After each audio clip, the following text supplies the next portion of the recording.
O que você deveria saber antes de pensar em política? Então, vamos aos dados. Todo ano é feito um orçamento federal pela União. Esse orçamento decide para onde vai os recursos que serão arrecadados por meio de taxas e impostos durante o ano.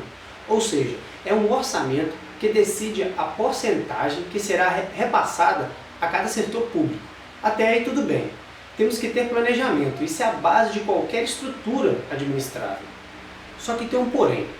Metade dessa pizza é para pagar juros de uma dívida, que hoje já ultrapassam os 2 trilhões. O Brasil está em terceiro lugar em pagar juros da dívida que possui. Ou seja, é o terceiro país, entre mais ou menos uns 200, a usar o dinheiro da população para pagar juros de dívida que a União fez e faz, por meio de investimentos, produtos, tecnologia, mão de obra e com a emissão de títulos do governo ao mercado. Assim acontece, ela cria dívidas a pagar a um juro absurdo. O juros anual dessa dívida é a metade de tudo que você deveria ter direito. Repito, é a metade de tudo que você deveria ter direito. Para ficar mais fácil, vamos construir a parte da pizza que eles assam todo ano.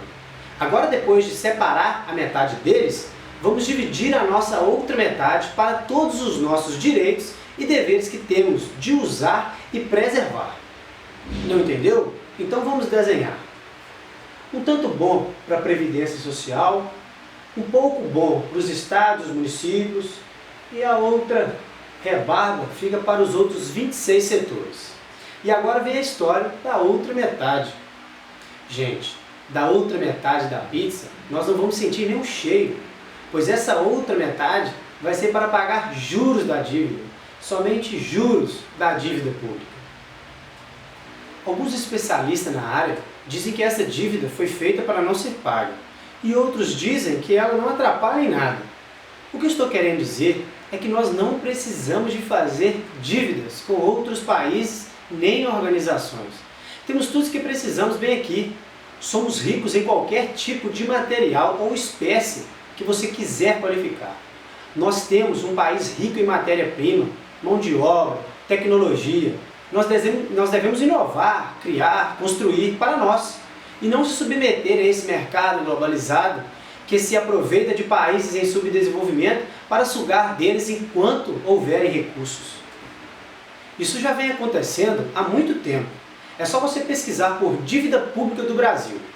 E ela só se mantém a todo ano pelo fato de existir uma ligação muito forte e gananciosa com políticos brasileiros e americanos, que juntamente com o FMI e outras corporações financeiras ficam com esse juro todo ano e dividem de maneira mais cômoda entre eles, para que isso aconteça todo ano. Alguns mais poderosos que os outros e por aí vai. Se não fosse eles, essa dívida poderia já estar quitada e não precisaríamos arrancar do bolso 43,48% de todo o dinheiro arrecadado no ano para pagar juros a uma dívida. Pegando os dados de 2013, essa dívida fechou o ano com um pouco mais de 2 trilhões de reais. O total arrecadado de todos os consumidores deste país sobre impostos e taxas foi no valor de 1.701.643.048.877,40 R$. Para isso ser possível, foi necessário que os trabalhadores brasileiros trabalhassem 5 meses somente para pagar impostos e taxas. Lembrando que os pobres pagam proporcionalmente mais do que os ricos. Agora, temos o valor arrecadado, a porcentagem atribuída para o pagamento de juros e o total da dívida. Vamos comparar esses valores. Gente, vamos quitar essa dívida. Pagamos 753 bilhões de juros no ano de 2013. No ano de 2012 não foi diferente, nem em 2011, nem em 2010, nem em 2009 e nem nos outros que se passaram. Nós pagamos 44,25% ao ano, ou 3,68% ao mês em juros simples, aos bancos e outras organizações internacionais. Daí a poupança dos brasileiros gera 0,5%. Por que pagar tantos juros a essas instituições? Por que dar a eles metade de todo o dinheiro arrecadado no ano no Brasil? Tá foda, hein? Hipoteticamente falando, essa dívida poderia ser paga agora mesmo. Imagine que a senhorita presidenta Dilma Rousseff decide pagar essa dívida.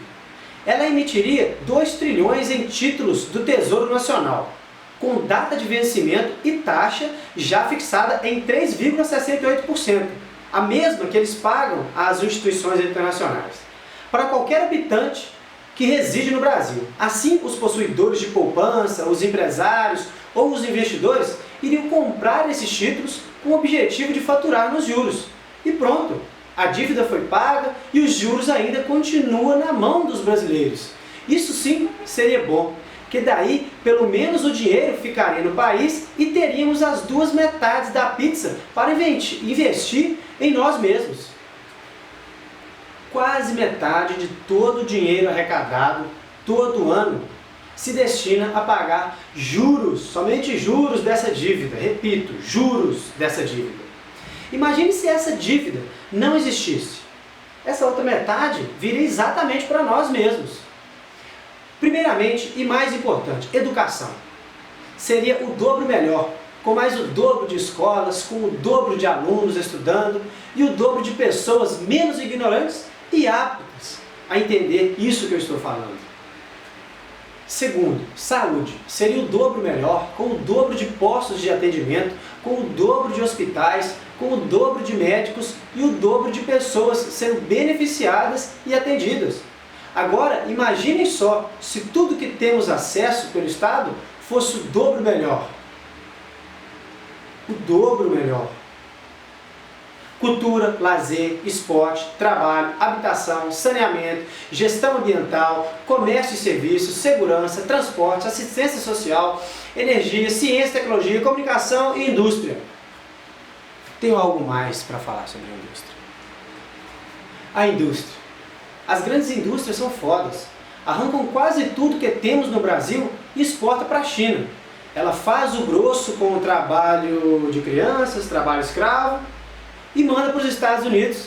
Os Estados Unidos fazem o acabamento e vende. Daí compramos a um preço absurdo. Por causa de quê? Por causa do ICMS, do IPI e do Imposto sobre Produtos Importados. Meu Deus! Então por que não fabricamos aqui? Vamos fazer o seguinte, vamos cultivar aqui, extrair daqui e vender a nós mesmos? Tá me entendendo? Continuando com os setores que deveria ser o dobro melhor. Administração, organização agrária, agricultura, direitos, cidadania, judiciária, essencial, justiça, legislativa e defesa nacional. Perceberam que com o dinheiro que a União arrecada do brasileiro todo ano, seria possível administrar quase 2 Brasil? Quase 2 Brasil?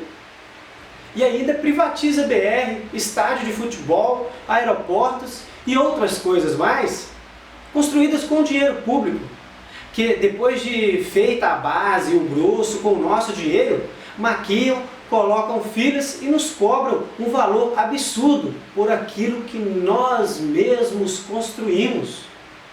Então, desfrutam do gigantesco faturamento que deveria ser nosso e investido em nosso país. Outro dado que acabou levando as pessoas na rua foi o custo da Copa, que foi orçado 7 anos antes do Mundial, que fechou em 30 bilhões. Esse preço já superava o custo das últimas 3 Copas somadas. Como assim? Vou explicar melhor. Vamos recapitular. As últimas 3 Copas. 2002, Coreia e Japão. 2006, Alemanha. 2010, África do Sul. A Copa do Brasil está custando mais do que essas 3 Copas somadas. Não é querendo desmerecer a África do Sul, muito pelo contrário. Aquelas pessoas precisam de mais atenção do mundo. Mas até ela, que possui uma mínima infraestrutura em todos os aspectos, como transporte, segurança, comunicação e até mesmo os próprios estádios, conseguiu sediar os jogos da Copa sem gastar tanto dinheiro como o Brasil. Não dá para entender. E tem mais. O estádio do Mané Garrincha, em Brasília, inicialmente orçado em 696 milhões em 2010, sai na realidade por 2,5 vezes o preço original, ou seja, 1,700 bilhões. Será que a Copa orçada em 30 bilhões vai sair por 2,5 vezes o preço também? Isso está errado, meus caros. E outra, a ingenuidade pensar que político não é beneficiado com estes superfaturamentos e privatizações. Eu sei que o trabalho privatizado sempre foi mais eficaz do que o estatal. Isso tem que mudar. O compromisso dos políticos para com a população deve ser real. Mas a ganância desses políticos é tão grande que sempre está faltando algo no setor público. Desde o remédio no posto de saúde a um latão para recolher o lixo nas ruas. Eles sempre estão levando a maior parte.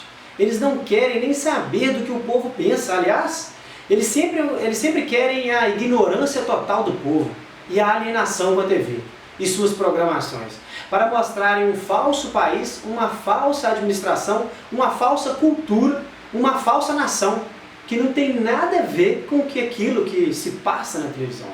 Tolice, tudo mentira. Não vire mais uma engrenagem desse sistema. Não se submeta a assistir tudo o que eles fingem que fazem, sem questionar, desde os políticos aos atores de TVs. Em vez disso, devemos correr atrás da informação, do olhar crítico das coisas como um todo, da filosofia da nossa existência, para que possamos ser conscientes do país e do mundo que habitamos. A internet nos coloca muito próximo da realidade. Mas se você está vendo esse vídeo na sua casa, você não faz parte de 67% dos brasileiros que não possuem internet em suas residências.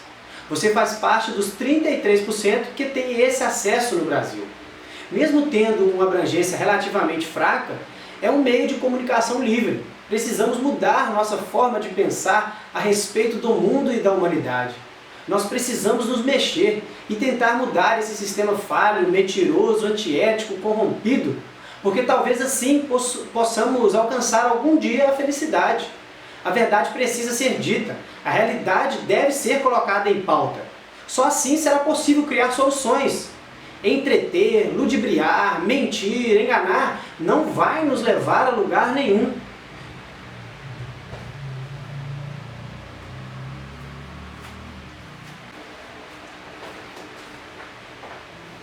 Agora eu queria deixar essa mensagem para a minha presidenta Dilma.